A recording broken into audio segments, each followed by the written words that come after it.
భారత రాజ్యాంగ నిర్మాత డాక్టర్ బిఆర్ అంబేద్కర్ 135వ జయంతి సందర్భంగా గజ్వేల్ పట్టణంలోని అంబేద్కర్ విగ్రహానికి పూలమాలలు వేసి నివాళులు అర్పించారు గజ్వేల్ నియోజకవర్గ BRS party incharge Vanteru Pratap Reddy. ఈ సందర్భంగా ఆయన మాట్లాడుతూ భారత రాజ్యాంగ నిర్మాత డాక్టర్ బిఆర్ అంబేద్కర్ బలహీన వర్గాల ఆశాజ్యోతి అన్నారు. భారత రాజ్యాంగ శిల్పి, సామాజిక న్యాయానికి చిరస్మరణీయమైన చిహ్నం అంబేద్కర్ అని కొనియాడారు. అంబేద్కర్ ఆశయాలను ప్రతి పౌరుడు కొనసాగించాలన్నారు.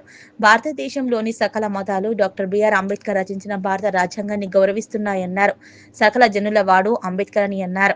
అంబేద్కర్ ఆశయాలను కొనసాగించడంలో కేంద్ర రాష్ట్ర ప్రభుత్వాలు పూర్తిగా విఫలమయ్యాయన్నారు. భారత రాజ్యాంగంలోని ఆర్టికల్ 3 అనే అంశం లేకపోతే ఈరోజు తెలంగాణ రాష్ట్రం సిద్ధించేది కాదన్నారు.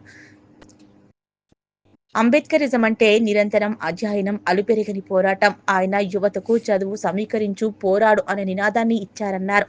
డాక్టర్ బిఆర్ అంబేద్కర్ రచించిన రాజ్యాంగం భారతదేశానికి బలమైన పునాది అన్నారు.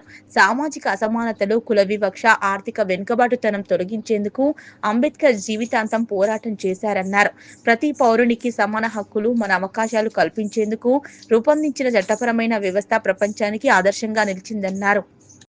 నేడు అబద్ధాల పునాదుల మీద ఏర్పడిన రేవంత్ రెడ్డి కాంగ్రెస్ ప్రభుత్వం అంబేద్కర్ ఆశయాలను తుంగలో తొక్కుతుందని మండిపడ్డారు.